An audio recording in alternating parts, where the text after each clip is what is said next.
I've listened to Traveler by Chris Stapleton for a month. And I listened to it once yesterday. Welcome to Spin It.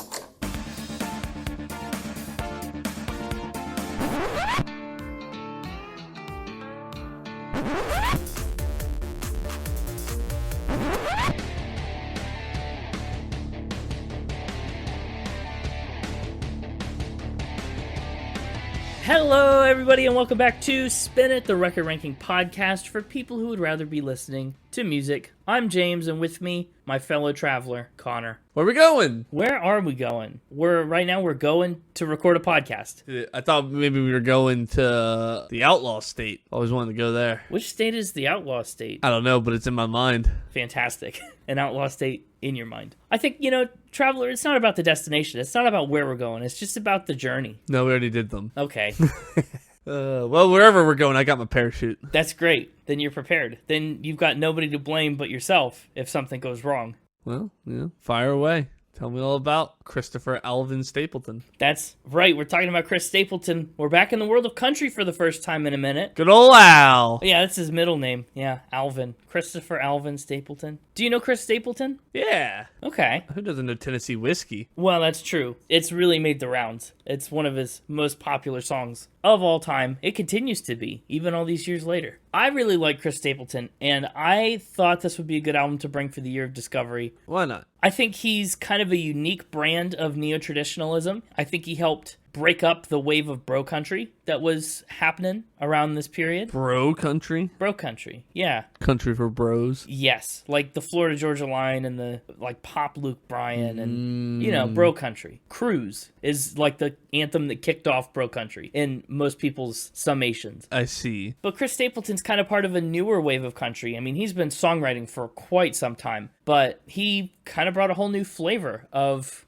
raw neo-traditionalist kind of stuff to the scene. And I really like it. I think it stands out and holds up really well in the modern country music landscape. I actually had listened to, I knew all his big hits, but I had listened to a different Chris Stapleton album a long time ago. I listened to From A Room, and that was the only one I had on my ranking list. But I figured for the podcast, I wanted to talk about Traveler, even though I hadn't listened to the whole album yet, because I had listened to roughly half the album just in singles, just in big hits like Tennessee Whiskey and Traveler and Parachute, and I think it paid off to dig into this whole album. So let's talk a little bit about the man with the cool hat. That's Chris Stapleton. Christopher Alvin Stapleton. Keep saying his middle name. I don't know why. Alvin's a cool middle name. Chris Stapleton was born in Alvin. I knew you'd make an Alvin and the Chipmunks joke in here somewhere. Yeah. I knew it. Yeah. It was irresistible. He couldn't sound much different from Alvin the Chipmunk, actually. Well, Chris Stapleton was born in 1978, and this hasn't always been true. But for most of his life, Chris was the middle child between an older brother and a younger sister. Yeah, that's kind of how that works, isn't it?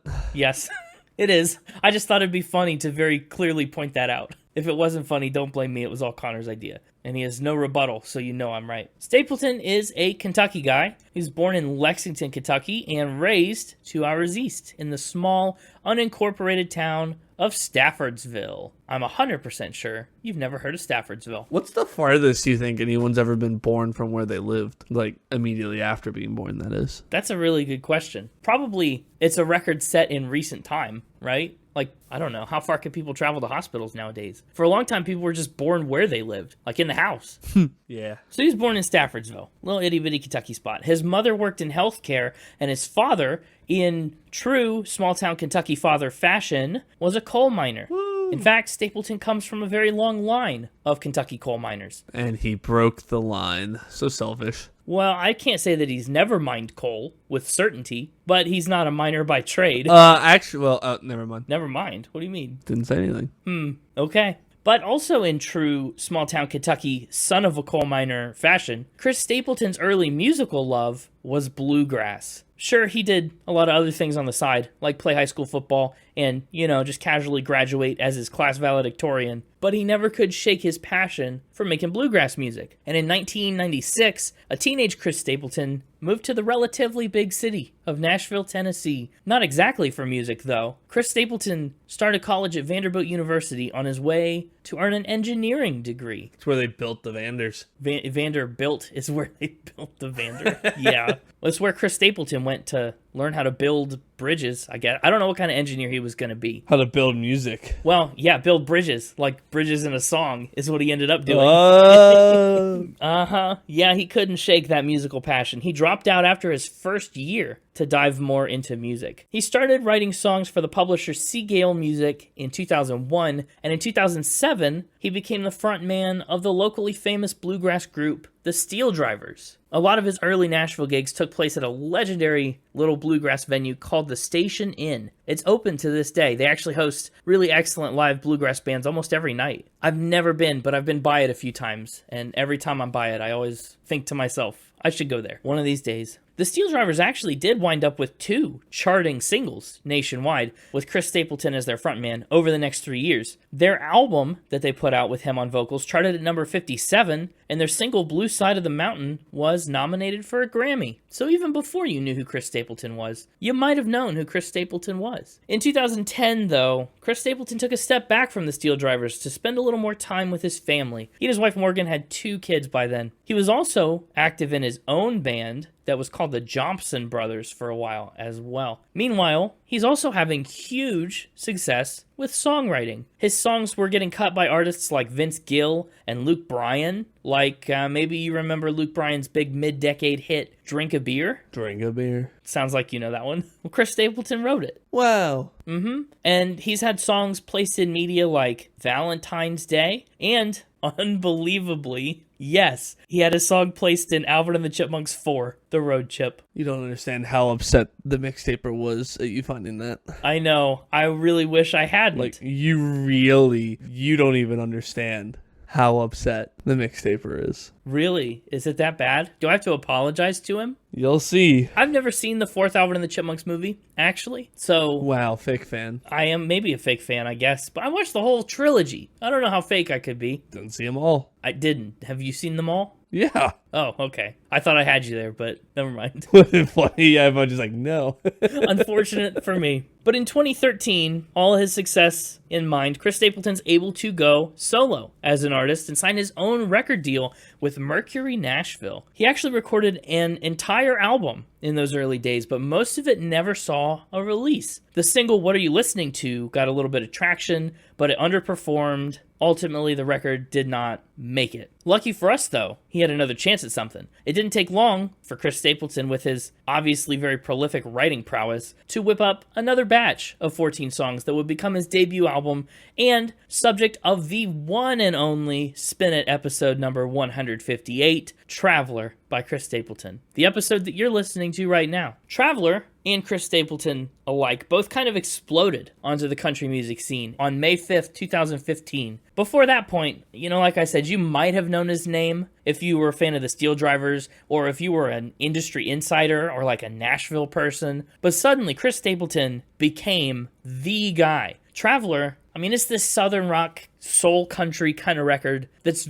pretty unlike anything people were doing in 2015, and it was a game changer. I feel like nowadays, the direction country music is headed features a lot more branches and like subsets of country music that are Stapleton inspired, that he really kind of pushed the genre towards. You can find people building on, riffing off of, and imitating this kind of Chris Stapleton style that he really repopularized and mainstreamified, but in 2015, he's the first and the only guy doing it. We'll talk a little bit more about it when we get into the songs, but he came up with a lot of the album's most prominent themes after taking a long road trip. He and his wife actually dug through his back catalog to find the best songs that he had written over all the years to record for the album. It's a popular mantra that people say you have a lifetime to write your first album, and then you only have a couple months to write your second. And Traveler's definitely kind of proof of that. I'm going to release my debut album right before I die, so that I die before I have to put out my second one. Oh, that's good. Yeah, that's another popular saying. You have a lifetime to record your first album, die before the second one.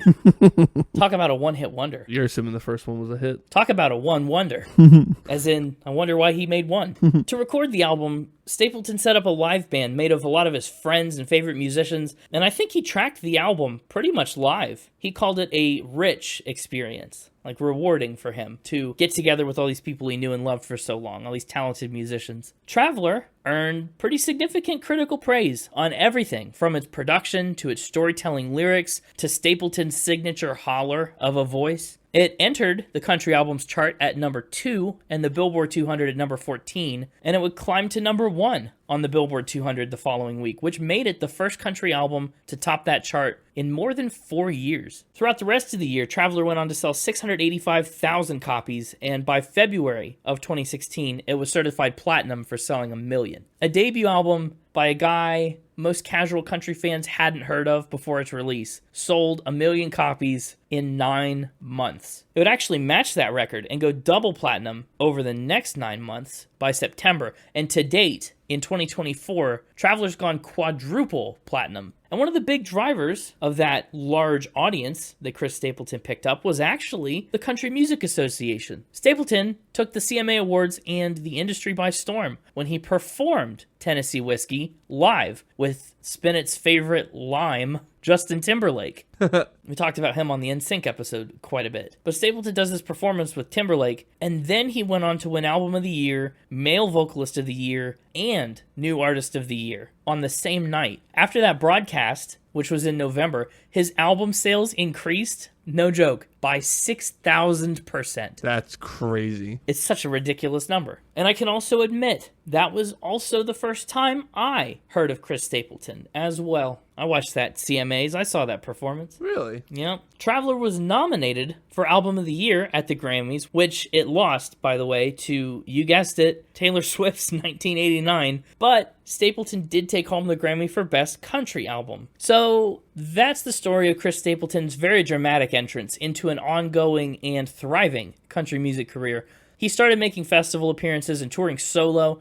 He continued to write and perform for and with all realms of country music and beyond. He's working with all kinds of artists. He's written for Justin Timberlake, Jake Owen, Pickle King John Mayer, Bruno Mars, Ed Sheeran, Tom Petty and the Heartbreakers guitarist Mike Campbell. Stapleton's also appeared on a Taylor Swift Vault track, which you have already heard when you listen to Red Taylor's version. He covered a Metallica song for a tribute album. He's credited actually on Adele's 30 for an alternate version of her hit Easy on Me. He's worked with Tom Morello from Audioslave and Rage Against the Machine. I mean, what a diverse portfolio of songs and collaborators, and it never ends. And you're not a big sports guy. You watch the Super Bowl every year, right? Yeah. Yes. Well, maybe you remember then in 2023 when Chris Stapleton was chosen to sing the national anthem at Super Bowl 57. Totally. I thought he did pretty good. Stapleton's also co-toured with George Strait a lot lately as part of his All-American Roadshow tour that's kind of been constantly ongoing since 2017. I actually saw him live on that tour. I went to go see George Strait, but Chris Stapleton was also there and played way more of a set than I expected him to play. He can really rock a guitar. Anyway, to date, Chris Stapleton has put out 5 studio albums, including 2 volumes of his absolutely iconic From A Room sessions. His most recent record is 2023's Higher, but who knows what he's got in store for the coming months and years. He's legitimately bigger now than he's ever been, and that's only going to continue. As for his awards and accolades, Chris Stapleton has earned 70 major awards on 154 nominations, including 10 Grammys, 11 Academy of Country Music Awards, 15 CMA Awards, 5 Billboard Music Awards, some ASCAP Awards, some CMT honors. Stapleton's even won an MTV Video Music Award. Wow. So there you have it. That's Chris Stapleton in the nutshell. His career to this point. I'm so excited to talk about Traveler. But first, I guess I'm going to have to apologize to the Mixtaper. Yeah, apparently. Well, I guess let's get him out here and see what's ruffled his feathers this time. Hey, it's me, the Mixtaper. Hello, Mixtaper. Welcome back. How you feeling? Pretty dastardly. A little upset, if I'm honest. Yeah, I heard that you were excited about maybe bringing an Alvin and the Chipmunks fact, and I guess I spoiled that by knowing that Chris Stapleton had a song in Alvin and the Chipmunks. Sure did. Unfortunate. I'm sorry. You should be. I mean, to be clear, I'm not sorry that I know it. I'm just sorry that I knew it before you told it to me. If anything, you're only sorry because you put it in your rundown and then just save the information to get a free point. No, I want to play fair in the year of discovery. I don't need to cheese my way to points. Weird. Feels like you didn't want to play fair in the year of healing, so I don't know why the year of discovery would be any different. I played plenty fair in the year of healing. What are you on about? I don't know. Okay, seems like a thing you just said to say. Yeah, pretty much. Okay, well, let's play some Chris Stapleton Factor Spin. If you insist. I do insist. This is a themed week. It's been a minute since we've had a themed week. Oh, themed, you say? Yeah, what was our last themed week? Well, Vampire Weekend was almost Parks and Rec themed, but not really. We have the Grammys. True, the Grammys was a themed week. Reba was a themed week with the red carpet who's who of Factor Spin. Oh, that's right. But even still, that's been a dozen episodes. Up first, he would have been a hit in District 12. Is this a Hunger Games fact? Sure is. Is this a Hunger Games themed round of Factor Spin? Sure is not. Okay, thank goodness, because that'd be wild. So I'm gonna just unravel this a little bit. I mean, I don't assume everyone listening knows the Hunger Games, but in the Hunger Games, the country's broken up into like 12 districts based on like their main economic contributions, right? In District 12, where I assume we're headed with this, District 12 is a district of miners, right? People who go mine. Heck yeah. So would Chris Stapleton have been a hit in District 12 because he was a miner? No. Oh. He would have been a hit with the miners. A hit with the miners. Okay, because what, they liked his music? Yeah. Well, I figured they would, because his real life miners loved it. Okay, great. So Chris Stapleton entertains coal miners, is what you're saying. Put an ED instead of an S on entertains, and yes. Oh, he doesn't entertain them now? Not as far as I'm aware. Wow. Hey, if you're a coal miner out there and you're entertained by Chris Stapleton, email podcast@spinitpod.com. Let us know. So he used to entertain coal miners. Yeah. Did he play music for them back in Kentucky? Yeah. Okay, how old was he? Child. A miner of sorts. One could say he was the miners entertaining miners. So is he playing original stuff or like bluegrass covers? What's his shtick? He just was learning to play instruments. Okay, just as he's picking it up and practicing for the first time, they hear him and they go, that's pretty good. Yeah, sometimes he would accompany his father to the mines. Oh, see? Okay, so that's why Connor interrupted me. He must have had some idea about this. Connor never interrupted you. He doesn't know what you're referring to. Sure. So did he mine any? Or did he just go perform for miners? I can't say he never mined. I mean, if I was a kid, I'd probably try to my hand at mining at some point, bored in the mines, but he was not a miner.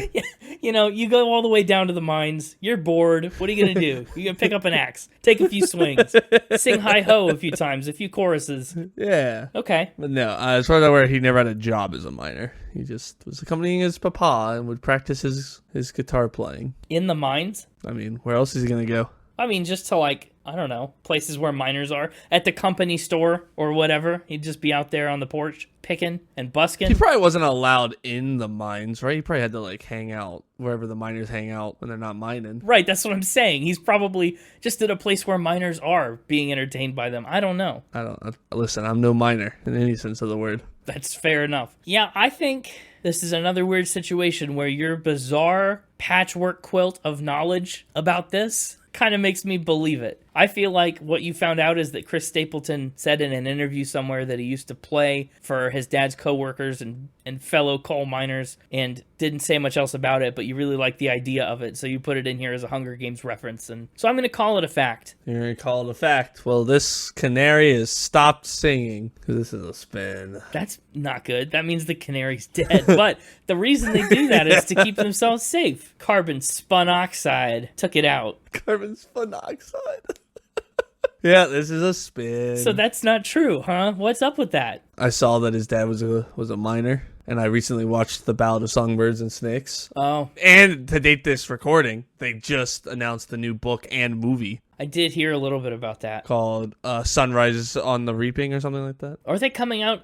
Is it a movie for the book, and are they coming out at the same time? They announced a book and that the book would be turned into a movie at the same time. I think the movie comes out like a few months after the book comes out or something. That's a little much. Yeah, the book isn't even finished yet, and they greenlit the movie for it because Wild. of how popular both Hunger Games and the prequel was. Okay, I'm no Hollywood executive. So Chris Stapleton, District 12 would have hated hated him. If it's a spin that he would have been a hit, that must mean District 12 would have hated him. I don't think that's how that works, but yeah, you know what? District 12 hates Chris Stapleton. Sad. So let's see if I can figure out the theme here. What's fact number 2? He served the Night King. The Night King? Yeah. Like K-N-I-G-H-T or N-I-G-H-T? N-I-G-H-T. Okay. Forgive my ignorance on this.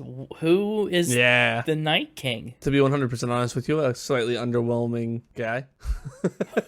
Okay. He was just whelming. He wasn't overwhelming. This guy. Okay. You've sent me a picture of somebody who looks like they're from, I don't know, Lord of the Rings? Like, who is this? What is this? This is from Game of Thrones. Game of Thrones. Okay. Winter is coming. And this is the leader of it. It's like being set up the entire series and then kind of got defeated in like 2 episodes. It was a little underwhelming. Oh, okay. So this is someone from early episodes of Game of Thrones. No, he was like last season Game of Thrones, but he was set up the entire series just to then be defeated in like 2 episodes. Got it. Ridiculous. Okay, so Chris Stapleton served the Night King, this Game of Thrones character. Did Chris Stapleton cameo in Game of Thrones? Sure did. Really? What's his cameo? So the Night King's army is called the White Walkers. Okay. They're undead people. So he was an undead wildling turned White Walker. A zombie. Chris Stapleton played a zombie in the bad season of Game of Thrones. Basically. Is he in like full prosthetics, makeup, and what'd they do about the beard? I mean, he had the beard.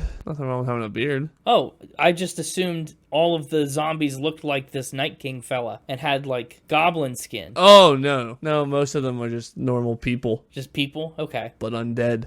Right. I know Game of Thrones started doing cameos because everyone exploded when Ed Sheeran was there that one time for no reason. So I know that they introduced celebrity cameos into the mix in later seasons. I don't know if I ever heard anything about Chris Stapleton being in Game of Thrones, but obviously, as I know absolutely nothing about Game of Thrones, except Hodor held a door sometime, and that's it. Peter Dinklage is in it. That's my Game of Thrones knowledge. Hey, it got voted through a couple rounds in our... Oh, yeah, and I do know the theme song. Yeah, best TV show theme song bracket, which you can check out on our website or just the episode version. Yeah. Where you're listening right now. Yeah, I don't know, though. I don't know if Chris Stapleton was in it. I don't know. The theme so far seems to be relating Chris Stapleton to a bunch of, like, movie and TV franchises. So, I don't know. I guess we'll see what's coming, but I don't know if I believe this one. I think I'm going to say it's a fact. Whoa! Last second switch to fact. Yeah, I just think that you know that I don't know anything about Game of Thrones. Mm-hmm. And would probably be disinclined to believe this. Counterpoint, not to dissuade you, but just to defend my own honor. If that was the case, wouldn't I have made that the first one in this series before you could be suspicious of a theme? No, because you wanted me to be suspicious of a theme. Oh, okay. Because you wanted me to think that you shoehorned this in to fit your theme. So lock it in. Fact. Correct. This is a true fact. Oh, yeah. My lack of knowledge of Game of Thrones did not help me on this one at all. But my insight into your Mixtaper brain did. It really wasn't that big of an insight. I really just put it here because this was the order I decided to put them in. I mean... Okay, well... There was no real logic behind it at all. Fair enough. Oh, he does look like a human, though. A dirty human. Yeah. But a human. That is him and his bass player and tour manager. Wow. All 3 of them got to do it together. They got the whole Stapleton road crew in there. I guess I didn't even ask if, he approached them or they approached him or how that even worked out. He approached them. Oh, he did? That's cool. He was just like, hey, I like your show. Can I be in it? And they were like, heck yeah. Please. Fire away. Well, technically his management reached out to the show's production team, not him, but I mean, same thing. But it's not the only practice he's gotten walking amongst the dead. Really? When else has Chris Stapleton dwelt amongst the unliving? When he was serving his alpha. Why are these all so weird? What are you talking about? Because they're references to the franchise. I guess. Is this a wolf franchise? Nope. Okay. Walking amongst the dead. Well, wolves walk amongst things that they kill. Is this another zombie thing? Yes. Oh, walking amongst the dead like The Walking Dead? The Walking Dead! Okay, I put 2 and 2 together. But also, his character literally knows how to walk amongst the dead. Oh, his character... It's kind of a double. What's that mean? Okay, Another situation, man, you've really gone hard on me this week, where I know nothing about The Walking Dead, except there's that guy with the spiky baseball bat that he named Nelly or something, and he hits people with it. Nelly! That's it. That's what I know, and there's a guy named Rick in it. First off, the bat's name is Lucille. Lucille, And okay. his name is Negan. Negan, Which okay. I think you combined to get Nelly. Yeah, that's what happened. That's exactly how it happened. I don't know anything about The Walking Dead. Who's Chris Stapleton play? A character named Beta. So he serves as Alpha because he's the second? Well, yeah, and the person he serves name is Alpha. Sure, right, logical. You're bringing a lot of phonetic alphabet facts lately. That's your second phonetic alphabet fact in 2 episodes. Weird. Are we in our phonetic era? This is our phonetic alphabet. Wait, yeah, is this our I was just about to say that. It's our phonetic Echo Charlie. No. Nope. I don't know what I was about to spell. What was I about to spell? It's our Echo Romeo Alpha. Yeah. Wild. Anyway, How big is his character? Is this like a one-off cameo or a season-long arc? actually relatively big. Yeah, it's a season-long arc. They're the big bads for that season. I thought the big bads for the whole show were zombies. Well, you see, that's the thing, right? Is the zombies stop being the real threat after like the second season. Oh. They get pretty good at dealing with the zombies. Then the real threat is each other. Yeah, exactly. And they're kind of the Walking Dead because it's just a matter of time till. Whoa, you just blew my mind. That's a really smart and campy kind of twist, and I like that. But anyway, to make the zombies a little scarier again, these bad guys wear zombie masks. They like skin zombies and wear their skin as masks. Oh, and that's how they walk amongst the dead. They walk amongst the dead and will like, while you're thinking you're just dealing with a harmless group of zombies, and all of a sudden they pull out a knife and stab you. Why don't the zombies come after them? They're just wearing a mask. Because in this universe, if you smell like a zombie and move like a zombie, the zombies can't tell you're not a zombie. Oh, so they don't have to look like a zombie, they just choose to. Yeah, to blend in. So did he approach them or did they approach him? Yeah, he approached them. Yeah, big fan of the franchise. Chris Stapleton must really like zombie roles.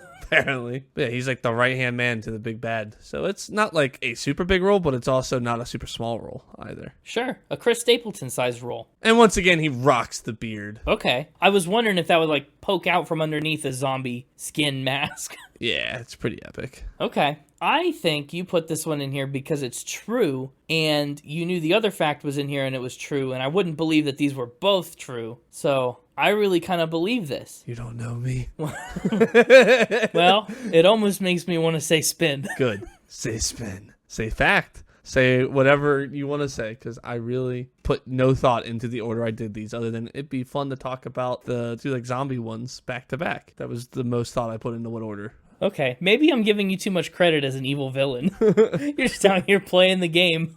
I think you're scheming and conniving. Okay. Well, I'm going to stick with fact here. Sticking with fact. Yeah, I never followed The Walking Dead too much. When was his season being aired? Gosh, what season is that? That season not. How many seasons of Walking Dead even were there? It's towards the end. Seems like, yeah, he only gets into franchises on the back end. There's 11 seasons, so that would have made them like season 9 or 10, somewhere around there. They weren't the very end. When did this show go off the air? I don't even remember. Just recently, actually, like during the vid, I think was its ending. Sure. Well, I'm going to stand by it. I think this is a fact also. I think Chris Stapleton does a lot of zombie things. Here he is, rocking that beard. I mean, that is him, or someone with a beard. Except it's not him. Someone with a beard. It is not him. This is a spin. Unfortunate. That is indeed Beta, but that is actually... I should have said spin. I knew it. That's actually Ryan Hurst, who you may know. The name sounds familiar. You definitely know him. You just don't know you know him. And this time I'm not wrong about that. There's no way. What's he in? First off, he's in Bates Motel, which I know you've seen. I have seen it. That doesn't mean I would know him at all. He shows up in like the last 2 seasons or whatever. He's the mustache dude. It's kind of weird. And like puts up with Norman's hallucinations after his mother dies. And like talks to dead body mom. You remember that weird dude? Spoilers for Psycho and Bates Motel. I actually don't remember Bates Motel that well, the end of it, but that's okay. Sure, I know him. He's also in Sons of Anarchy, but that's not the big one. He's in Remember the Titans. Ooh, I haven't seen that. You haven't seen Remember the Titans? No, I don't think so. How have you never seen Remember the Titans? I haven't seen That's a lot. Such a classic. I feel like you've gone all in on movie and TV show references, most of which are passing me by. Yeah, pretty much. Uh-oh. Well, what's Chris Stapleton's alleged I guess, second real TV appearance here. Not all of them have been TV appearances. Thank you very much. They're all just fantasy. I don't know. Is Walking Dead fantasy? The only other one that was true was a TV appearance. Is this one? Yeah, but the first one wasn't a TV. No, and I said it was his second TV appearance that we're getting ready to talk about, maybe. No, it's not at all. Okay. The Hobbits could learn a thing or two from him about how to get a free meal. What a long title for your fact. Originally, it was going to be The Hobbits know about second breakfast, but only he knows about second dinner, but that just didn't land the way I wanted it to.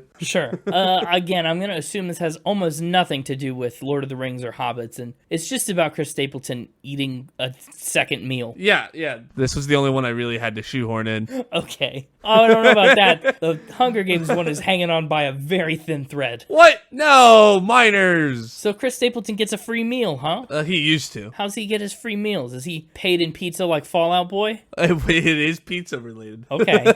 What'd he do? He stole a pizza. He stole a pizza. That's what it is? Your fact is he got a free meal by stealing a pizza. Yeah. Okay. I was going to go Five Nights at Freddy's because pizza, but... Is there pizza in Five Nights at Freddy's? I don't know. I've never played it. They're like a children's arcade, Chuck E. Cheese style thing. Of course they got pizza. Oh, that's a fair point. It does take place in an arcade. Well, either way, okay. There are a lot of ways to steal a pizza. If you can nail how he did it, I'll just give you the point. I'll give you 3 points. That's a lot of pressure. Do I have to just do it in one guess, or can I lay out all the ways that maybe you could steal a pizza and if it's in there? Sure. I'll give you a couple. Okay. Well, you could order the pizza yourself, and something could happen where you end up not paying for it. So it would technically be stealing the pizza, even if you were well-intentioned. Incorrect. You could pretend to be a delivery driver and go take it from the shelf at a pizza place that's not paying too much attention to their outgoing pickup orders. Incorrect. You could take a pizza delivery person's vehicle with pizza inside it, but then you'd probably have bigger problems than having stolen a pizza because you committed Grand Theft Auto. Incorrect. You could take the pizza from someone who already has it, like rob them of it. Incorrect. You could sneak into a party where someone is serving pizza and eat it when you're not the intended consumer. Incorrect. You could put it under your shirt and walk out of the pizza place with it. Incorrect. You could work at a pizza place, intentionally make someone's order wrong so that they send it back, but you can't sell it, so you have to take it and eat it, or else it's going to get thrown away. Incorrect. You done guessing yet? It's going to be a long episode. We just keep doing this. Well, there are plenty of other ways to steal pizza. Yeah, but you want to know the best way to steal pizza? Sure. The most foolproof way? Let yourself into the store after hours and make it yourself. Oh, okay. I was getting right to that. So he lets himself into the store. If he lets himself into the store, I mean, you didn't say break into the store. Did he have a key? Did he work at this store? Technically, it probably would be considered breaking and entering. That's true. Well, you see, for this foolproof plan to work, you have to have used to work at Papa John's Pizza. Oh, he's a former Papa John's guy. Yep. Son of John.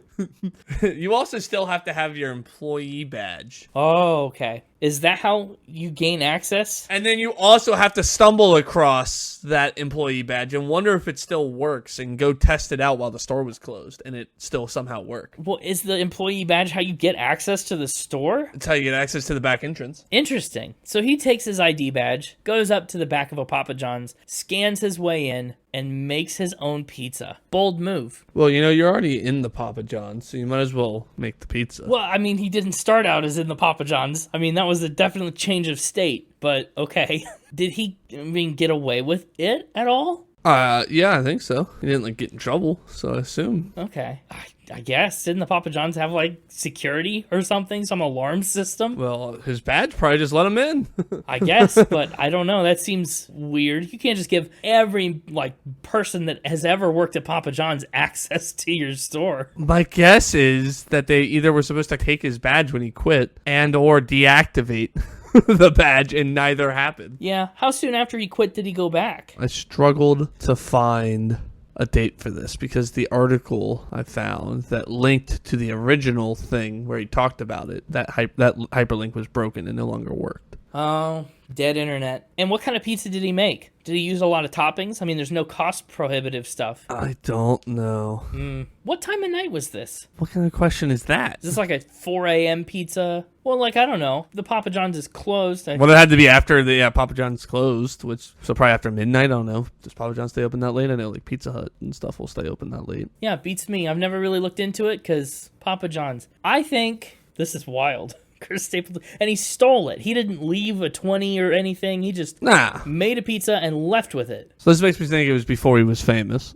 Yeah, definitely. If I had to, I don't know how long Papa John's has been alive, but since I don't have the original article to go off of, if I had to guess, Been alive? I would guess this was either a high school or college job. Yeah, in my head, he's a full-fledged country music star, Chris Stapleton, with a beard and the cowboy hat in there making a pizza, singing Tennessee whiskey while he's putting pepperonis on it, waiting for it in the oven with his guitar out, and then pizza's done, and he just packs up and leaves on a horse. I don't know. I think this one is not true. Ooh. I think this is a spin. I think so. I win 3 spins, 1 fact this week. Yes, I do. I can't really explain why. I just don't know if this is something Chris Stapleton would do. Fair enough. Hey, we've all got our reasons. Yeah, but does Chris Stapleton have a reason? Oh, he has a reason to not do this because this is a spin. It's a spin. Oh, hallelujah. But also a little true. How can it can't be a little true. I mean, I guess it could be if he just went into the Papa John's and didn't steal a pizza. Yeah. That's what it is? Really? He, even to this day, still has his badge. He keeps it in his medicine cabinet as a reminder of where he came from.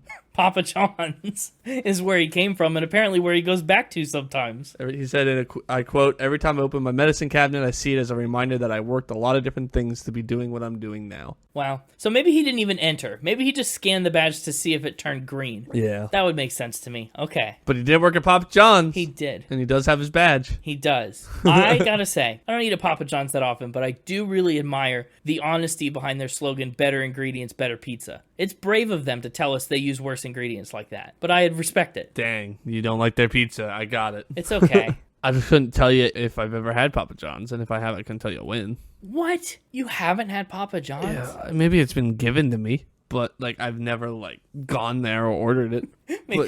Maybe I have received Papa John's, but I've never intentionally eaten. Yeah. Wow. That's my 4 facts. Well, the more you know. Those are pretty good facts. A fantasy world themed round of factor spin. Yeah, the post-apocalyptic world of the Hunger Games, the badly rated 8th season of Game of Thrones realm. The post-apocalyptic world of Walking Dead. Very highly rated post-apocalyptic world of The Walking Dead.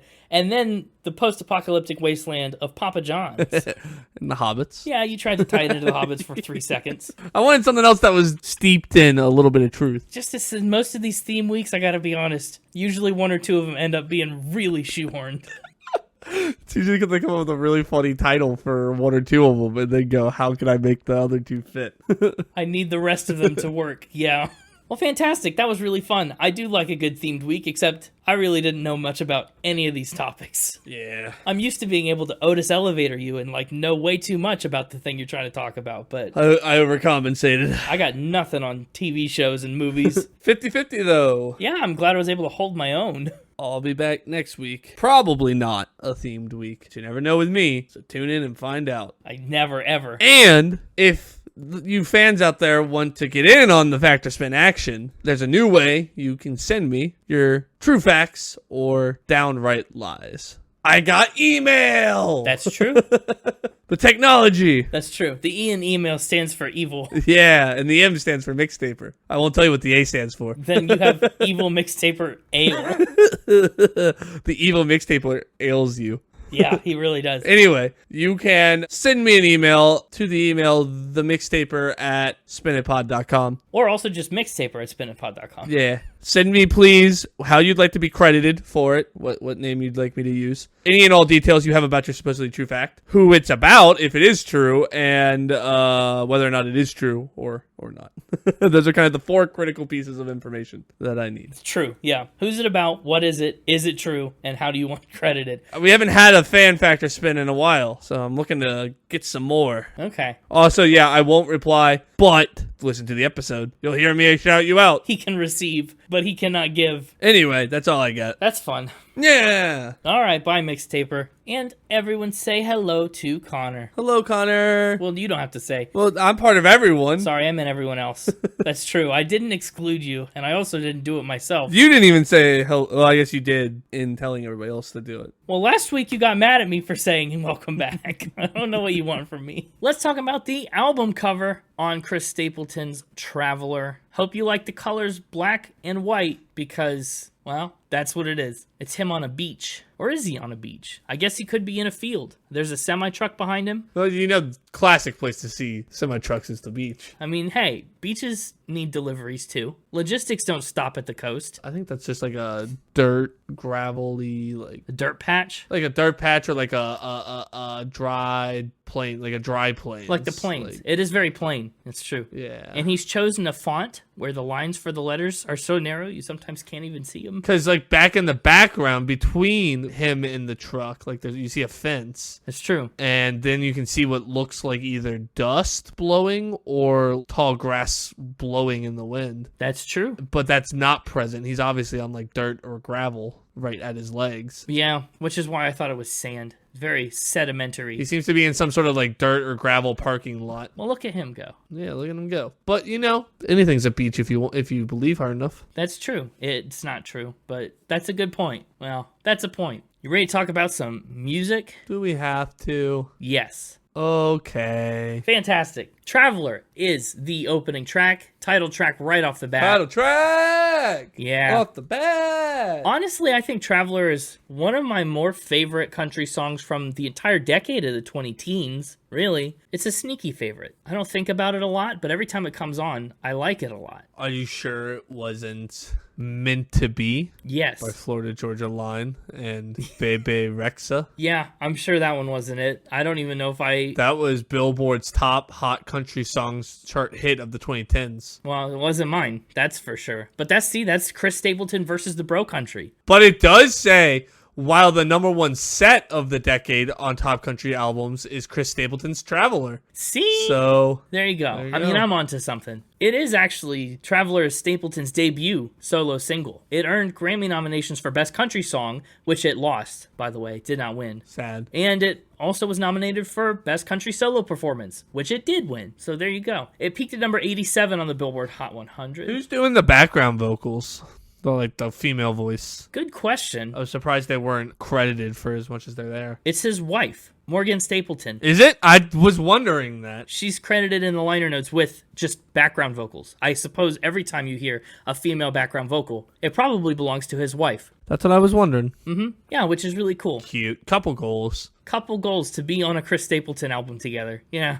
Actually, Chris wrote a lot of the song and conceptualized just a lot of the themes of the album in general while he was on a road trip with his wife. Yeah. He said, I lost my dad in October 2013 and did a little bit of soul searching. My wife was kind enough to buy me an old Jeep. We flew out to Phoenix and I drove it all the way back to Nashville through the desert, maybe through the plains where he's standing taking that picture. But they drove it all the way back to Nashville through the desert. He said, I thought a lot about music and about my dad and the things that he would have liked that I should be doing. Out of that, I actually wrote the song Traveler, driving down Interstate 40 through New Mexico. That became the cornerstone for the record and wound up being the title track. I really love the guitar tones on Traveler. He gets some really resonant, ringing, clean guitar tones. It always just makes me smile, gets me right in the mood. I love it. Lyrically, I like this chorus because I'm a traveler. I couldn't tell you, honey, where I'm going, but I've got to go. 'Cause every turn reveals another road. Yeah.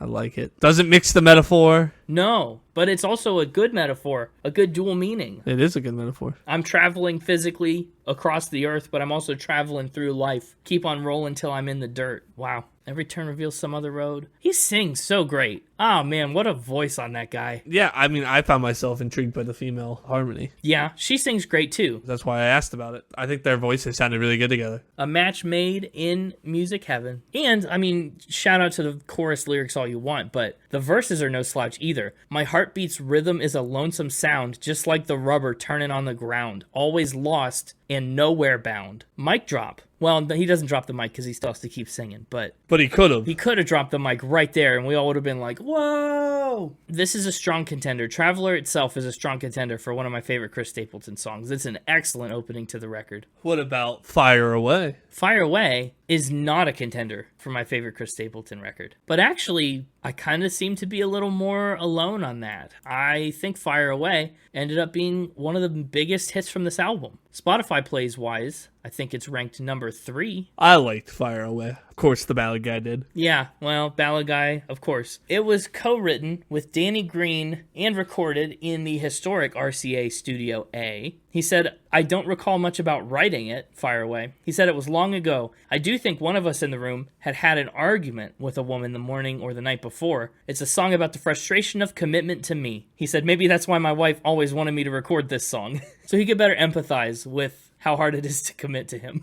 You're not alone in liking it, though. It charted at number 6 on the Bubbling Under Hot 100 chart and number 25 on the Hot Country Songs chart. And it's gone triple platinum, which is surprising to me because it surpasses Traveler by more than 1 million units sold. Traveler only went double platinum. Fire Away's got it beat. What do you like about Fire Away? First of all, I just like that hit of how long he holds out fire. Fire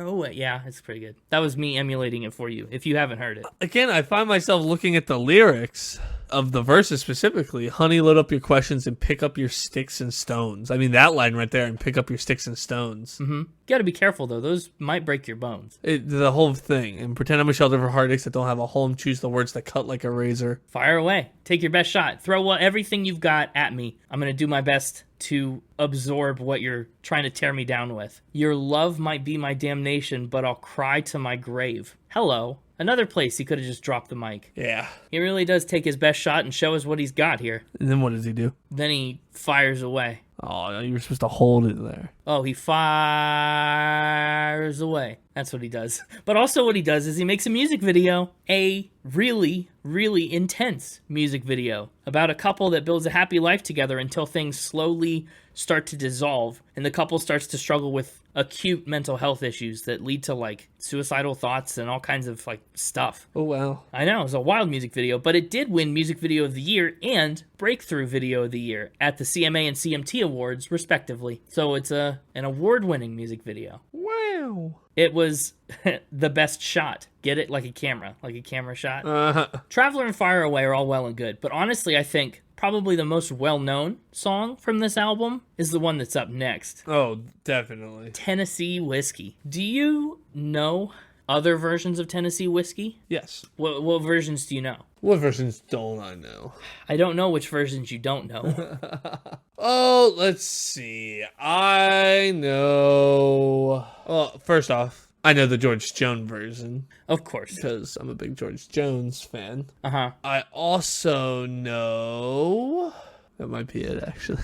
Oh, that's it? That's just the one. Well, that's, I mean, one of the most famous covers of it, yeah. It was written by Dean Dillon and Linda Hargrove, and David Allen Coe originally recorded Tennessee Whiskey, making it one of just two songs on Traveler that Stapleton didn't write or co-write himself. Coe's 1981 version charted at number 77 on the country singles chart, and then George Jones, his cover that you mentioned, went all the way to number 2. Yeah. Stapleton's version is very different than the other two that we just talked about. Did you know that there's a musical in production for Broadway called Tennessee Whiskey the Musical? It's going to be based on the story of Dean Dillon's life. No, that's wild. It started production in 2018, apparently. That was a fact the Mixtaper stumbled across. Oh, that's cool. Too bad it's not a musical about Chris Stapleton. Based on the story of Dean Dillon called Tennessee Whiskey the Musical. I'll be honest, maybe they were forced to put the the musical on it to distinguish it, but I think just calling it Tennessee Whiskey would have been a better name. Yeah, but then Stapleton's version, though, was in Yellowstone, which has come up a couple times on the podcast. Oh, the show? I didn't know that. Yeah. That's cool. That was also something the Mixtaper also, but it didn't fit with like the fantasy setting. No, it didn't. That's fun. I really do think it's Stapleton's most iconic song. His version, again, very different than the other two. I mean, Jones and Coe kind of do it in a straight tempo kind of way. Stapleton's is way more R&B influenced and infused, and it's gone 14 times platinum. It's maybe the most successful of the versions, just in that it's gotten the most popular attention. This is also the song that he performed with Justin Timberlake at the CMA Awards that really proved to be his breakout performance. After that performance, Stapleton's version shot up to number 23 on the Billboard Hot 100, and it sold 131,000 copies in 2 days. I mean, compare that to Traveler's similar numbers in 8 months. Remember how I said Traveler sold like 1 million copies in 9 months, and then 9 months later it did it again? Tennessee Whiskey did 131,000 copies in days. Wow. Unbelievable. Do you know how Stapleton ended up covering this song? No. When he was getting ready for a show with his band one day and they were doing sound check, they were just playing, messing around, improvising. Chris Stapleton starts to sing Tennessee Whiskey. And, I mean, in his own words, he said, "It's always been a favorite song of mine." He said, "We were waiting around for the mics to get set up. Me and the guys in the band started playing a little bit and got into that groove, so I started thinking, man, what song could I sing over top of this? And for whatever reason, I started singing Tennessee Whiskey. At the time, we had a steel player by the name of Steve Hinson who used to play with George Jones on the road. Maybe that was part of the equation, but we decided to do the song that night and every night since. By the time we all got into the studio, it was something we all enjoyed playing. It's a part of the fabric of things that influenced me over the years." So it's a song that's very personal to him, and he just really loved belting it out. I mean, his version has a lot more yelling, I think, than any of the other versions I've heard. Apparently it was first offered to George Strait. Really? Instead of like David Allan Coe? That's pretty cool. Yeah.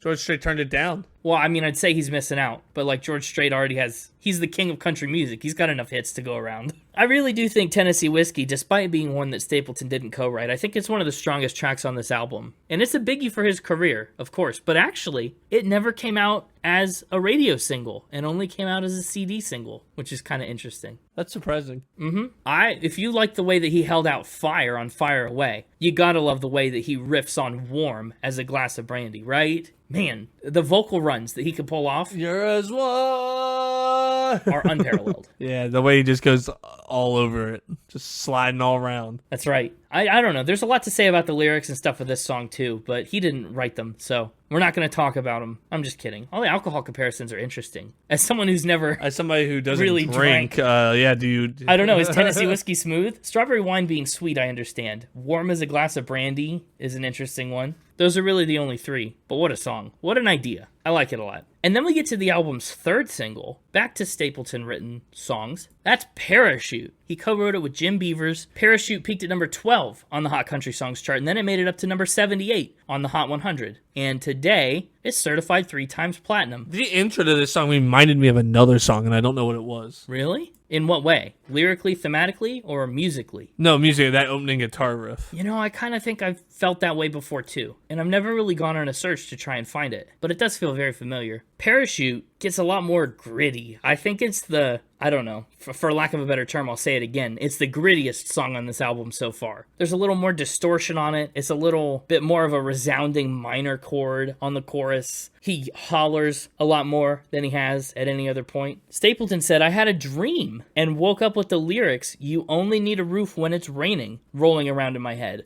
Didn't really know what they meant. I liked the sound of it though. When I got together with my friend Jim Beavers that day, I walked in the room and he was playing music that was clearly meant for the lyrics I had dreamt. It seemed like the two were meant to meet that day. Some days are luckier than others. What do you think about the line? Unfortunately, I think this song lyrically falls the way of the, like, Isn't It Ironic song, where it's like none of the things are really that ironic. Are really not it? Oh, really? Because I was about to say, Well, you only need a roof when it's raining. Mostly true. I could think of some other uses, but it's probably a bit nitpicky. That doesn't take into account UV exposure. Yeah, but the big one that really gets me is you only need a fire when it's cold. There's a lot more uses for fire than just when it's cold. Well, yeah, but that's not when you need it. I mean, if you need it, it's cold. You can want it to cook your food or send smoke signals or something, but you only need it when it's cold. Yeah, I'm not saying it's as bad as the Irony song, but it's maybe not as perfect as he wants it to be.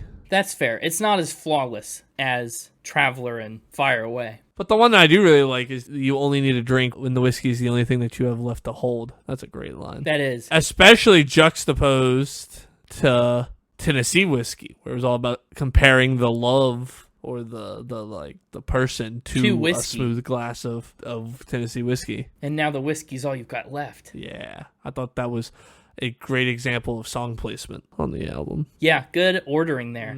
I really like the line a couple later than that. Sun goes up and comes back down, and falling feels like flying till you hit the ground. Does it? I mean, probably I've never flown. As someone who's never like flown by myself without the assistance of an aeroplane. Over the sea, yeah. Yeah. And as somebody who has fallen, I don't think they would feel that similar. I don't know. Well, the sentiment of it is cool. Like, you don't know if you're on top of the world or you're on your way down until you hit the ground. So I'll be your parachute. I will be the thing that takes you from falling to flying. Yeah, I love the sentiment of this whole song. I'm just saying, if we're really going to get in and look at the words here, there's some holes. Well, yeah, that's fair. And honestly, a parachute doesn't stop you from falling. It just makes you fall slower. A parachute just makes you bigger so that you fall slower. I think it's still one of my favorites on this album. This is a front-loaded album to me. I think the opening half is an incredible first half of music to put out as an artist. And I think that kind of continues with Whiskey and You, another whiskey-themed song. Yeah, I mean, for this to be your debut and these being the back-to-back bangers that you put out. No wonder he came out of nowhere and suddenly was the artist of the year. Yeah. So Tennessee Whiskey to Parachute, where you only need the whiskey when it's the only thing you've got left to hold, was a good combo. He kind of goes back to the well for a third time on Whiskey and You. Is it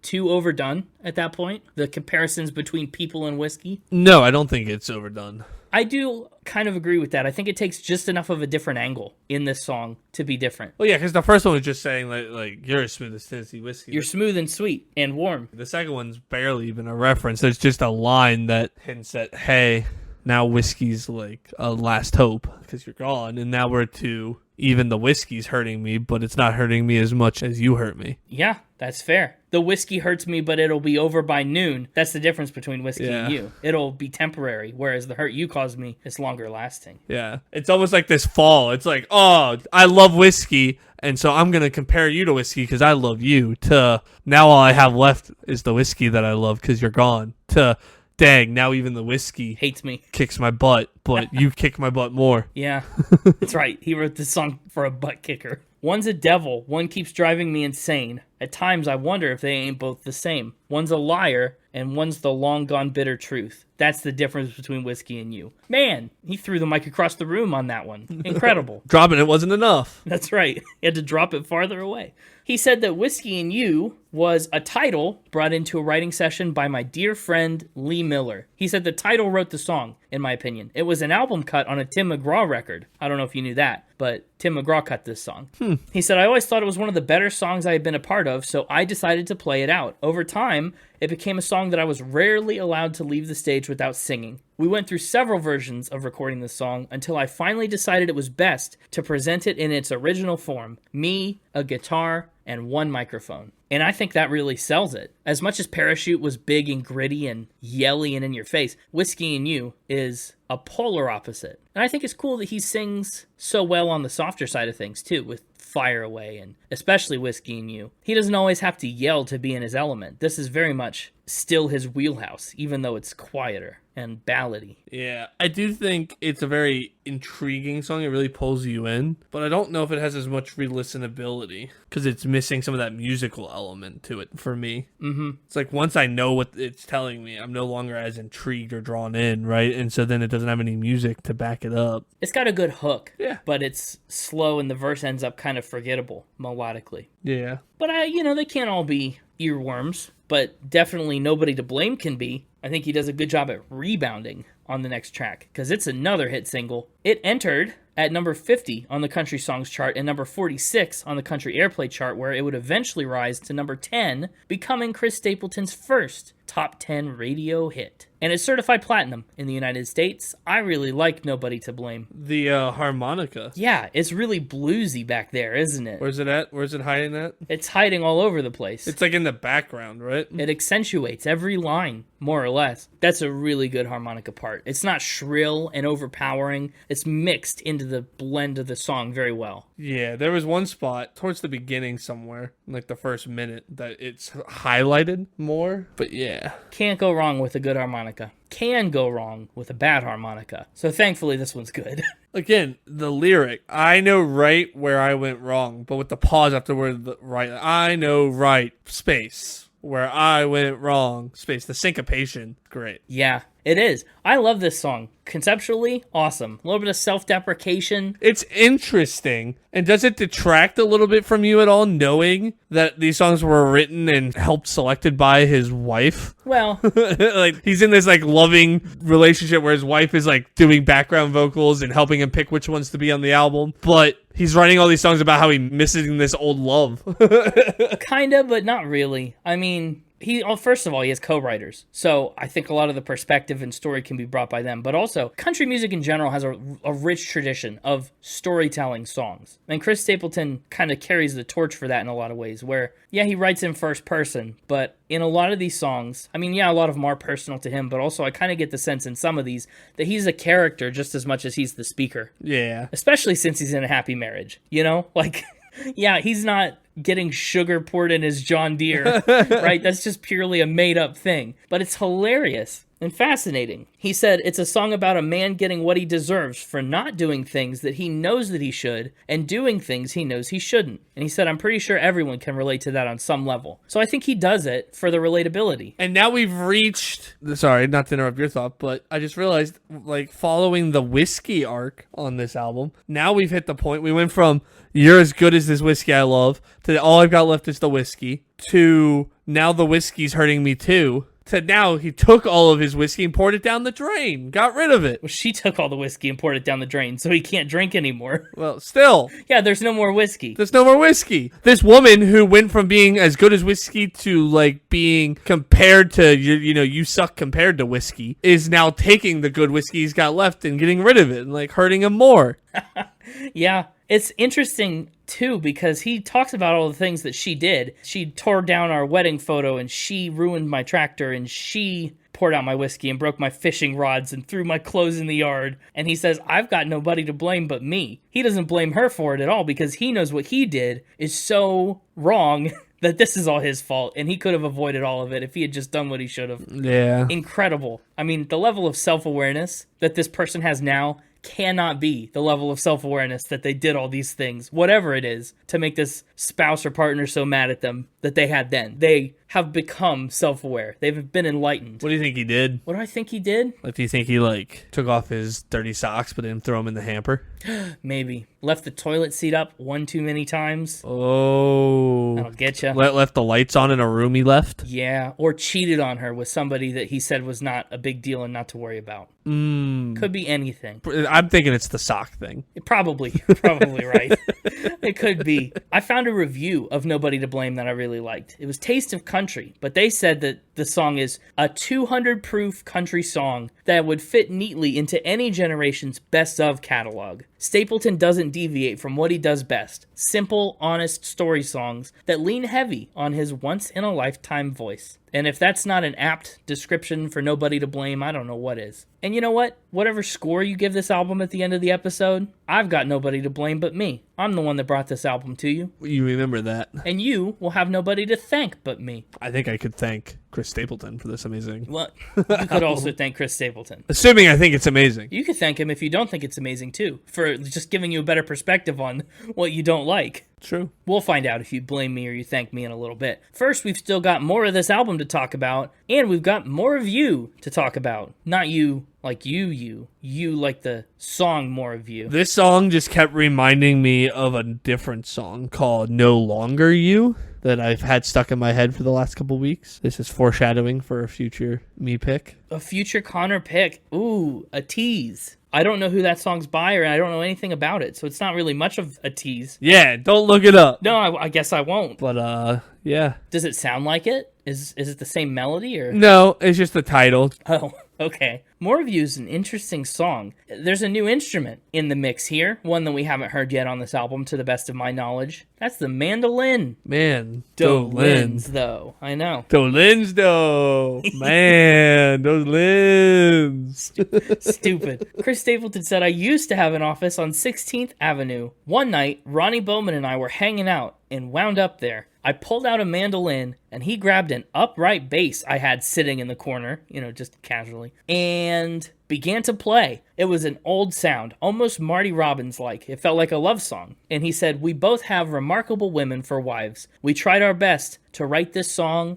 as a celebration of that. I think the song has an interesting meter to it. I thought so too. Yeah, it was interesting. I guess it's the rhyme scheme more than the meter. I think of you in the first time we met, and I heard the sound of your sweet, gentle voice. My heart took over and gave me no choice, and right then I knew it makes me want more of you. So we've kind of got like an A, B, B, C, C kind of thing going on here. But it doesn't not work. I think it works just well enough to make you realize that it's different and catch your ear. I think it works because of the mandolin. Yeah. If you were like, give me the basics of a mandolin country song, I'd be like, yeah, this is it. Yeah, totally. There's more good harmonies on this song too, by the way. This is a tribute song to his wife, and she still sings on it. Yeah, tribute yourself. Hey, that's why he would be so popular in District 12. He volunteers as tribute. And it's nice that this is the song that follows up Nobody to Blame. You know, even if you thought, man, it must be hard for him to write all these songs about missing a woman that's left him, wait 3 minutes and then he's singing, your love's been so true, it makes me want more of you. I fall more in love with you than I've ever been from the moment you wake me up. Like, okay, it all makes sense now. What's funny is I don't think Chris Stapleton can play the mandolin. I think he likes to write songs on the mandolin from what I've read, but I don't think he really knows how to play it. Huh. And maybe he does, and I'll eat those words. But I think at least at the time that he wrote this song, he was not a mandolinist. Mandoliner? I don't really know the terminology, but he wasn't one. It's kind of at this point for me, I think we're largely over the hump of the album. I think on the back half there's some good moments and some standout moments, but as far as like front loading the album goes, I think More of You is the cutoff point where I'd say most of the better days are behind us. Interesting, because When the Stars Come Out has more plays than More of You. Which is wild, isn't it? Does that strike you as odd? No, it doesn't. Oh. I think it's an easier song to listen to, even if it's maybe more basic. It definitely is a little more basic, a little less love song, a little more let's sing about the city of Los Angeles kind of song. He said he was in LA and looking up at the sky from his hotel room and noticing how the city lights drown out the stars. I decided to take a walk down the street and find something to eat. As I walked, I noticed that everyone looked like somebody. They all looked famous. They all looked like stars. I began to toy with the notion that maybe all of the LA stars are walking around, and perhaps some nights they shine brighter than the city lights. That was the thought I brought to Dan, that is Dan Wilson, his co-writer, the next morning. Light pollution sucks. That's what I'll say about this song. It sucks to be in a city and not be able to see stars. I mean, I literally just today was having a conversation with somebody who talked about how they went to Glacier National Park and took the trail that was like the farthest out in the middle of nowhere that took you as close to Canada as like you get on those trails. Except for being in Canada. Yeah, it's like out to the point that they were like, take a gun with you because the bears won't attack you, but the cougars will. Yeah, they probably would. Just they spent several nights out there camping and just to look up at the sky at night to be able to see it. He's like, the amount of light that comes out of the sky that you just don't see because of all the light pollution and just all the colors and the shapes of the Milky Way and just everything. Yeah. It really makes you understand why the ancient civilizations were so obsessed with space. With the sky? Yeah. Yeah, because it's freaking awesome. Yeah, and now people are just like, it's just this blue thing that sometimes has white stuff in it and blocks out the yellow thing, and at night it's all black. I don't think that's really how people think about the sky, but yeah. That's pretty much it. That's all anyone ever thinks about the sky. Not Chris Stapleton, though. He thinks about it in the ancient civilization way. It's kind of it doesn't mix the metaphors quite as well as Traveler kind of does, you know what I mean? It's unclear whether he's talking about movie stars or sky stars or, it's just, I don't think it lands as well as earlier metaphorical attempts. Because, I mean, in a certain sense, he's talking about both, but I just don't really get the point of it. Of the song? Yeah, it just might be one of those nights where the stars come out. Okay. I think it's a little long. I think it's a little bit repetitive. I do think it's a little long. And you're right. It's a little easier to listen to than More of You or something slower or less fleshed out. But it's not my favorite. It does not get more plays from me, personally. But speaking of ancient civilizations, kind of, I found an interesting quote from Chris Stapleton, too. I think he mentioned it specifically about the next track, about Daddy Doesn't Pray Anymore. But he said, if somebody tells me it sounds dated, I'd say that's great, as long as the date is 1978. My favorite things are from then. So I guess that's more of a note about More of You and the mandolin and old-timey sounding songs. But apparently he also said it about Daddy Doesn't Pray Anymore. This song, to me, I mean, this feels like Chris Stapleton's version of He Stopped Loving Her Today, right? George Jones. Do you know that one as Mr. Big George Jones fan over here? Oh, yeah. Please, come on. I'm just making sure. What don't you know about He Stopped Loving Her Today? Well, the twist of that song... He stopped loving her today. Spoilers for He Stopped Loving Her Today if you haven't heard it. The twist of that song is that he stopped loving her because he died. Yeah. He said he'd love her all of his life, and he did, and then he died, so he stopped loving her. Put a wreath upon his door. Yeah. And they'll carry him away. And so this song is kind of like that. Chris Stapleton sings about a father who doesn't pray anymore, but not because he's had some crisis of religion or faith or anything like that. He stops praying because he's passed away. He just died. What's ironic about it, kind of, is he wrote the song while his own father was alive, but he actually didn't choose to perform it until after his dad had passed. Yeah. He said, I wrote Daddy Doesn't Pray Anymore in my girlfriend's, now his wife's, apartment. It took about 10 minutes. I had the idea for maybe a week before. I had been back to East Kentucky to visit my parents and had noticed my dad didn't say grace at the dinner table, which he had done without fail every meal my entire life. Maybe it was just a momentary lapse of faith, or maybe he was just tired. Whichever it was, it gave me the thought, Daddy doesn't pray anymore. And then he took that actual real life event and he molded it and shaped it, kind of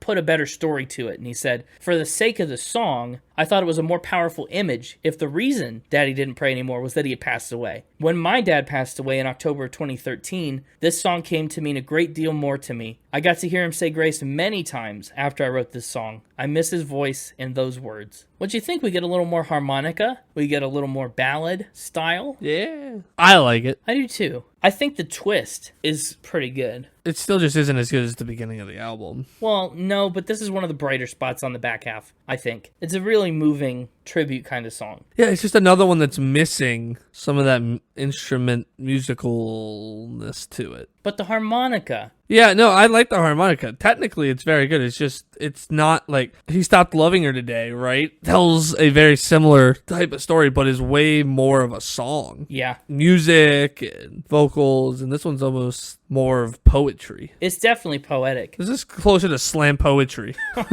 I guess? I don't know if it slams very much, but it's definitely got poetic merit. Well, no, but I'm just thinking, like, the kind of poetry where they actually do have instruments with them. I always think of slam poetry in that scenario, because usually will be drums with, like, some guy with, like, not a bongo, but, similar type instrument. Is that the... Sure. It's like the long bongo. The long bongo? Are you forgetting the word conga? Is that it? Yeah? The long bongo. Yeah, okay. They'll like be sitting there and be like, pop, pop, pop, pop, pop, pop, pop, pop, and then they'll, like, speak a line, and then they'll go, pop, pop, pop, pop, like, it's what it reminds me of, like, whenever there's instruments in poetry readings, it always makes me think of that. But anyway, that's kind of what this is. It's more like him just, like, singing a little ditty with some harmonica guy just in the background, and a little flair. Yeah, well, that's fair enough. Which, again, can make it a little harder to listen to when you're in the mood for music. Yeah, I get that. This is like one of those songs that, like, niche music lovers like yourself or, like, big fans of Chris Stapleton will be like, this is, like, the not mainstream hipster pick kind of thing. This is his real best song. Yeah, this is his real best song, and then everybody else is just like, but Tennessee whiskey. No, you got it wrong. Buster, all the cool cats like Daddy Doesn't Pray Anymore. I think it's interesting that this song doesn't have a chorus. I think this is a nice opportunity for him to just get a couple verses in, and I love how deeply he buries the lead. I mean, we think Dad's alive most of the song. Daddy doesn't pray. He's finished talking to the Lord. I remember when times were bad, he was always with it, always religious, and then we fell out of touch. I got older and we disagreed. I was right, he was wrong, and then he would still pray in the other room and I could hear him, and now he doesn't pray anymore. And then, I mean, we get 3 whole minutes into the song before the last verse when he says, I followed Daddy down to church, and I listened to the preacher read, and we sang his favorite hymn, but Daddy didn't make a sound. We'll lay him in the ground. And that's when we find out the reason he doesn't pray anymore. I mean, 75% of the way through the song. And then it hits you like a ton of bricks and you go, oh, I was so wrong before about what this song was about. It's an intentional bait and switch. And I kind of like that. Now I have He Stopped Loving Her Today stuck in my head, so thanks for that. You're welcome. And then we move back into the whiskey metaphors. This one goes a little beyond whiskey. Might As Well Get Stoned is track 10. It's kind of got the same resigned sadness as Nobody to Blame, but this time he kind of tries to numb the pain a little bit. And since his whiskey's gone, he might as well get stoned. Which is funny because stoned, that's like the old-timey adjective for drunk, right? So people could say, oh, I'm going to go get stoned and mean I'm going to go get drunk. Right. And he says, my whiskey's gone, so I'm gonna get stoned. It's a cool parallel. Yeah. And the story for this song, I mean, isn't much of a story. It's another song that Stapleton said pretty much wrote itself. He said, one of the first and lasting friends I made in Nashville was a singer-songwriter musician named Jimmy Stewart, apparently not the actor from the 1930s and 40s, but hey. He said, I don't remember who called who, or if we just happened to wind up at my apartment. In those days, the two of us would habitually sit up all night and play fiddle tunes, or listen to bluegrass songs we both loved. So this particular night, we started writing a song. We got to talking about what a guy in a country song might do if he ran out of whiskey. We ultimately came to the conclusion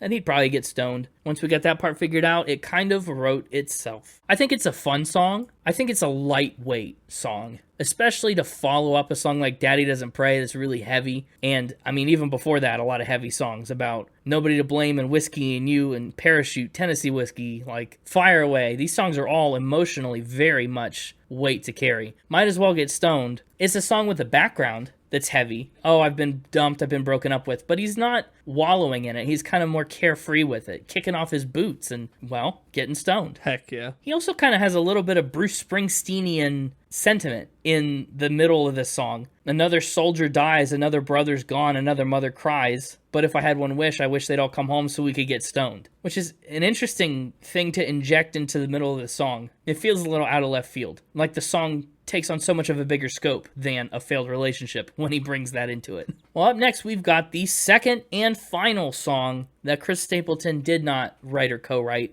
and that is Was It 26? Another apt follow-up track to Might As Well Get Stoned. Maybe 25. Maybe 25. Could have been 27. Definitely not 27. Oh. Do you know who sang the original version of Was It 26? Should I? It sounded familiar. You probably should. It's a person that I know you've seen live. Really? Yeah, and you don't go to a lot of live shows. No, and the fact that you know I know. I don't know you know this song, but I know you've seen them live. And I know you've seen them live because I'm jealous that you got to see them live before they passed away. Who have I seen live? Is that you giving up, or are you going to guess? No, was it... I'm trying to think, who have I seen live?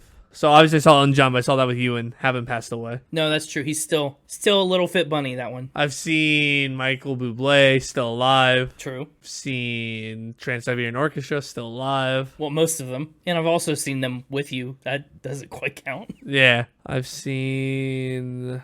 Oh! Is it the Charlie Daniels Band? It's Charlie Daniels. Good job. You sussed that one out. I wasn't sure if you'd end up there, but you did. Well, again, like you said, I can use two hands to count the number of artists I've seen live. That's fair. I could do it if you gave me 17 hands. It's a lot of hands. That's a lot of hands. But anyway, Charlie Daniels is the one that did Was It 26? And actually, hot take maybe on the Chris Stapleton episode to come out and admit it, I think, but I might have liked the Charlie Daniels version better. I'll have to give it a listen. You really should. I wonder if you'd think the same thing. I thought Chris Stapleton's version was okay. I was kind of lukewarm about it. And then I listened to Charlie Daniels' version, and that is kind of when the whole song clicked for me. Like, conceptually, I get it. Oh, yeah, he spent his mid-20s, like, drinking and doing drugs and out of it, you know.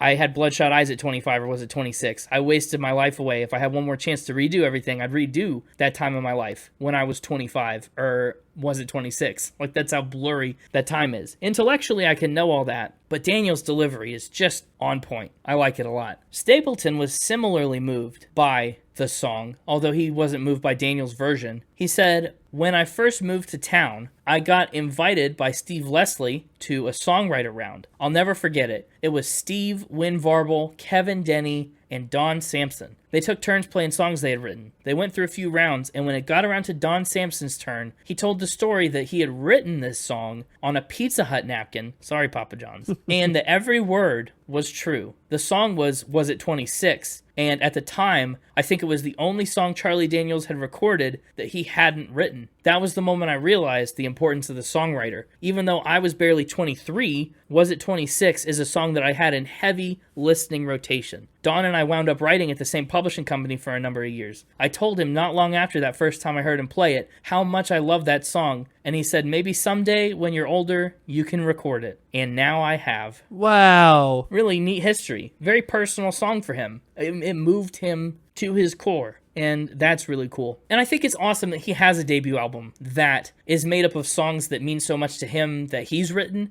and songs that mean so much to him that other people have written, that were so formative and transformative for him. And that he could sing it with his wife and play it with his friends like this. Just seems like the ideal way to make a record to me. Traveler's checking all the country music boxes. And he follows up a song that wasn't written by him and wasn't very necessarily personal to him, even though it was, a moving song for him, with a song that was exactly his experience in The Devil Named Music, where the road life of a musician kind of takes him away from his family. It's a more specific kind of follow-up to the broad level Traveler, right? Traveler's just about traveling on the earth, and it's very metaphorical. The Devil Named Music is about specifically one leg of that travel, and it's very literal. What do you think about? Sometimes I get tired. Yeah? Are you getting tired of being the one listening to The Devil Named Music? I'm getting tired of listening to The Devil Named Music by about the 4.5 minute mark. I thought the same thing when I was listening to it. I was like, 6 minutes is a bit much for this song. Like, learn your place, devil. I mean, that's kind of the whole point of the devil is that he doesn't. But especially since the only thing that happens vocally and lyrically after 3.5 minutes is one more chorus. I'm not saying I agree with his choices. I just think I can fix him. I see. See, we go like 2.5 minutes where the only thing that happens is one extra chorus. And there's a lot of instrumental in there. And it's not a particularly engaging stretch of instrumental music. Harmonica's great, as always, as usual, but it's kind of slow, The Devil Named Music. I think it is easy to get lost in this song and just disengage from it. But he does say that this song is exactly how he felt as a touring musician. Those stretches of travel, Billings, Montana to Utah, I can't remember stopping in Denver. I miss my son and my wife, but The Devil Named Music has taken my life as exactly how it was for him. He said, those years were my first real taste of being a touring musician with the Steel Drivers, is when he was doing all this. Now, I've got another potentially bold claim for you. Yeah? Yeah. I don't know if it's really that unpopular of a claim. It might be based on the Spotify plays, but this one's down there. I think Outlaw State of Mind is my least favorite song on this album. Whoa. I think I might rank Outlaw State of Mind 14 of 14. Wow. I know. I would not, but it would be low. That's reasonable. Is your least favorite The Devil Named Music? Also probably pretty low, but I'm not sure. It's lower than Outlaw State of Mind. Okay. Outlaw State of Mind is one that I just never really think about. For as much as I like the first half of this album and would put any of those songs on any time, any day, Outlaw State of Mind is one I only get to when I'm doing a full pass of the album, and then I remember it's here, and then I go, it was okay, and then I forget about it. The guitar is featured pretty heavily on this one, so I'm surprised you forget it. Yeah, well, Stapleton is so much more than a guitar riff. I don't know. His best songs are the ones where sometimes the instruments take a backseat and he just lets the words in his voice speak for themselves. But you're right, the guitar is the prominent feature on a pedestal, and maybe that is a reason that I actually don't like it as much, because he said that this is a song that was born out of the music. I had the guitar lick long before there was a melody or a lyric, and then he said I had lyrics come to me that seemed to fit the mood, pieces of my own life that I felt convicted to sing about and share. So I think, I don't know, maybe in some ways it feels like the song was forced to exist to provide a home for that guitar riff, instead of the guitar riff being created to fit the song. Like, you know how Billy Joel wrote We Didn't Start the Fire, and he wrote all the lyrics first, and then the melody is just like one note droning on, and he's never very happy with the melody because he didn't start there like he normally does. Yeah. I feel like that's kind of how I feel about Outlaw State of Mind. Ooh, which is funny because it's very similar to the other Billy Joel song, New York State of Mind.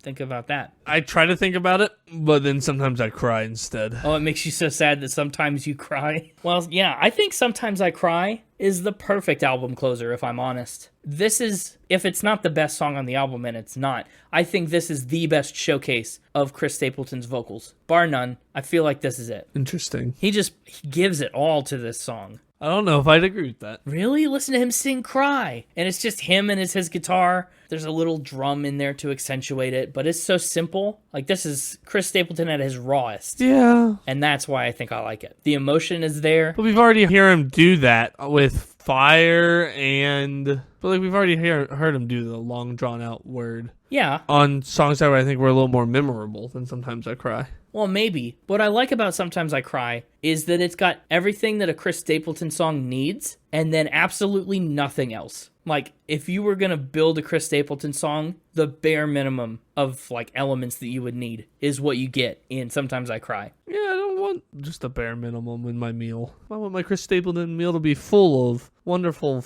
notes. Supersize me to a Tennessee whiskey. Make it a double. Oh. That's an alcohol term for you, Mr. Non-drinker. I know alcohol terms. Thank you very much. I'll have that joke on the rocks. Yeah, well, the joke was Rocky to begin with, so. I don't know. I thought it was pretty neat. Anyway, that's silly. I like Sometimes I Cry, and it would not probably be in my top 8 tracks on this album, but I think it's an excellent closer. And I think if you're just showing someone like one Chris Stapleton song, they're like, I hate country music, but who's this Chris Stapleton guy? Maybe this is the song I show them. How is it not Tennessee Whiskey? Because they probably already heard that one.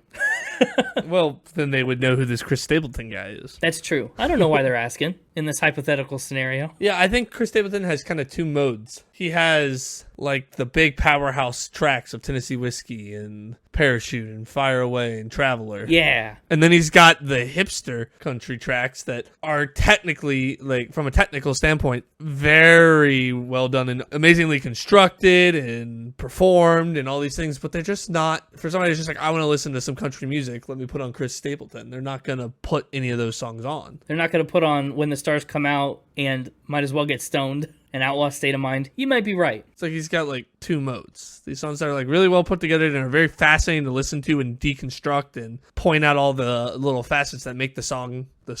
But then you've got the other end of the spectrum where he's just belting out these mega hits. Yeah, I've never thought about it, but there's definitely a style to Chris Stapleton that I don't think many other country artists have been able to quite hit. I think many have tried. Few have succeeded. One has succeeded, and his name is Chris Stapleton. But have we traveled enough? Shall we final spin? Are you ready to final spin? Hey, let's let those wheels have their final spin as we put the podcast car in park.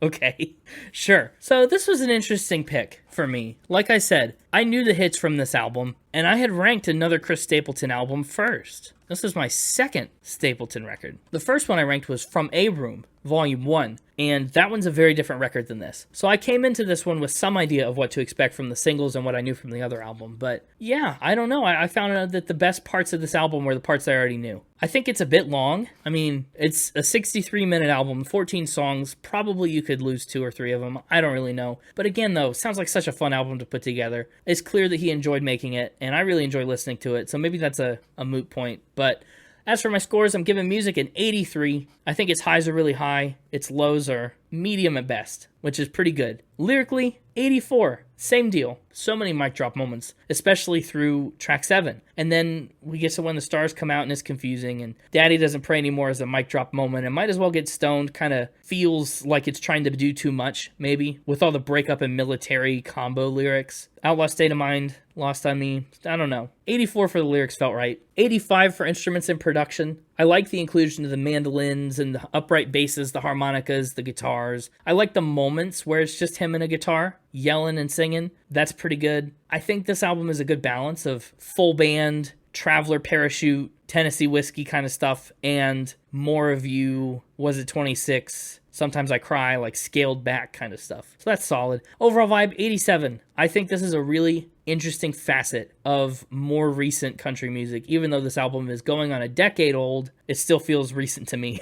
I guess. Chris Stapleton still feels like kind of a recent country star. But I think it's such a strong album. Chris Stapleton's such an intriguing story and such a down-to-earth guy that started as a songwriter that just came out of nowhere like a wrecking ball in 2015, and you gotta respect it. He gets an 85.4 overall for Traveler, landing it at number 311 for me. Weirdly, that puts him below Ingrid Andress, which I don't know how I feel about. That doesn't seem right to me. That's interesting. I think her album was so much shorter. I mean, her album was like 7 or 8 tracks, and it was really tight. She's also got a lot more sing-alongable songs, like Both and More Hearts Than Mine. Like, it's got its fair share of moments. I don't know. Anyway, it's also above, and when I say above, I mean tied with Bob Dylan's Highway 61, which I also feel some kind of way about. And I think the real deal breaker is Chris Stapleton's voice. I mean, versus Bob Dylan's voice, who wins that battle? Be honest with yourself. And it's the instrumentation on Traveler. Not that I don't love Bob's squealy little harmonica, but there's only so much of like the fire whistle, right, that I can handle. So that's the tiebreaker for me. That's where it ends. 311, Traveler, what a guy. All right, what's your score? Fire away. I think Chris Stapleton had the opportunity to come onto the scene and accomplish what Michael Jackson set out to achieve. Okay. An all-hits record. An all-hits record. Michael Jackson, I mean, did do that with Thriller. Really? There's like 2 out of 8 maybe that didn't. Yeah. But sure, I get the point. Chris Stapleton had the opportunity for an all-hits record. And I think if he stopped at track number 8, maybe track 7 probably. Yeah. To make it the same amount as Michael Jackson, you need an 8th one. So maybe you stop at track 7 and then add Sometimes I Cry on as an ender. Ooh. And then boom. Or I would add Daddy Doesn't Pray Anymore too, or something else. You could do that. Still, you know, you definitely take the first 6 and then your last 2 dealer's choice. Mm-hmm. And I think you do it with your debut album. I mean, that would be all hits. You think there's a lot of back half bloat here? And then I think there's a lot of back half bloat, as the industry calls it, a little BHB. Yeah, that's a jargon term. Sorry for all you non-industry people out there. And unfortunately, that BHB is going to drag the score down a little. Oh, no. Rolling into track 7, I was giving this a 9. Wow. How far did it fall? At the end of the album, this ends up with 8 stolen pizzas out of 10. Okay, so not too detrimental then. Yeah, well, I'm like looking at it. That's what I was just sitting here trying to look at. I think this would have probably gone at the top. Ooh, be tough. It would have been in the country corner of the 9s. Probably towards the top of the corner. Okay. But now, those 8 stolen pizzas are right below the Scooby-Dooby-Doos of Toulouse Street. The bottom of my 8s. Oh, all the way down. Wow. And it's such a shame because I really like those first 6 way more than several of these other 8 albums. But because of I have to take into account all the BHB, that's where it ends up. That's the back half bloat for all you non-industry people. Yeah. Which coincidentally puts it only like 1, 2, 3, 4, like only like 5 or so albums above Ingrid Andress. Weird. Why? I don't understand. Ladylike was such a different album than Traveler in a lot of ways. I know. Like, I found myself singing at work the first 6. Got stuck in my head after I listened to this album. And those other songs that you were reminded of, like A Piece of You or whatever you said. No Longer You. Oh, okay. Yeah. The rest of the album just really fell off. And I think the Spotify plays support that sentiment. Well, they do. It's just, they're the biggest hits. I mean, what a start to the album. You can't start a career in music much better than Traveler Through More of You. Yeah, this is the other note I wanted to say here. I set it up and then forgot about it. Oh. I mentioned how much I liked the song placement of Tennessee Whiskey to Parachute to Whiskey and You. Yeah. But I think the opposite side of the coin is if he had spread out, maybe move some of the bloat in between Traveler and Fire Away, and in between Fire and Away and Tennessee Whiskey, and in between Whiskey and You and Nobody to Blame, like kind of spread it out, it maybe wouldn't have been so noticeable. But it is just so, you feel it so hard when you're listening to this album straight through, just the drop off that occurs on the back half.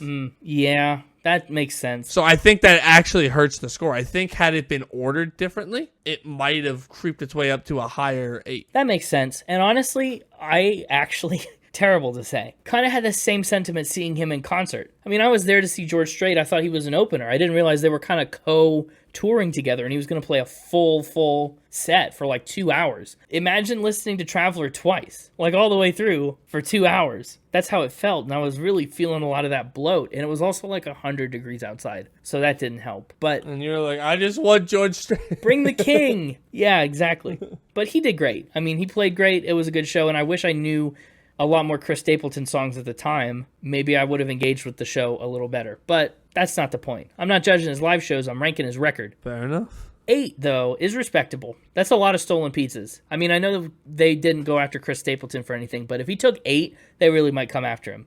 Well, what are your top 3? I'm guessing they're coming from the first 7. My top 3 in album order. The only way to go. Traveler. Yep. Fire Away. Yep. Tennessee Whiskey. Ooh, 3 in a row. And Dealer's Choice for the honorable mention. Dealer's choice? What's that mean? Just any of them? I mean, like, any of the other 3 from the top 6.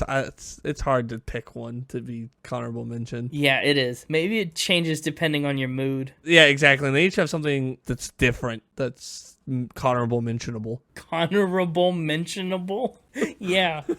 You're right, though. It's true. It's a hard sell. But the main point is the first 3 are my top 3. Right. That's a good point and a good top 3. And I'll take Tennessee Whiskey as my playlist pick, please. Okay. He's Tennessee picks key Tennessee Whiskey. Hate that. Me too, but I already had started saying it by the time it was too late. Couldn't unring that bell. I could in editing, but I decided to just be transparent with the audience there about my bad joke. You got Tennessee Whiskey.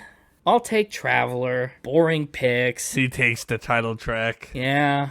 It's just such a good song. It's so good. Probably metaphorically. I mean, just one of the best parallels that's on the album. Mm-hmm. And he leaves it right at the beginning. Well, that's going to do it for this week in another episode of Spin It, Cruising Through the Year Discovery. We have emails. Yes, that's right. You can email us now, in addition to all the other ways you could reach out and contact us before, but it should be a little easier because you can just email podcast@spinitpod.com or mixtaper@spinitpod.com if you have spins that you would like to see used in future rounds of... Yeah, he already gave his little shout out. He did. Well, I just figured I'd reiterate it since we're talking about emails. The Mixtaper can't reply to you, but we can, and say hey. He'll acknowledge you and give you appreciation in the episode, though. Of course, he will. It's also maybe a good way to recommend albums for us. So that could be fun.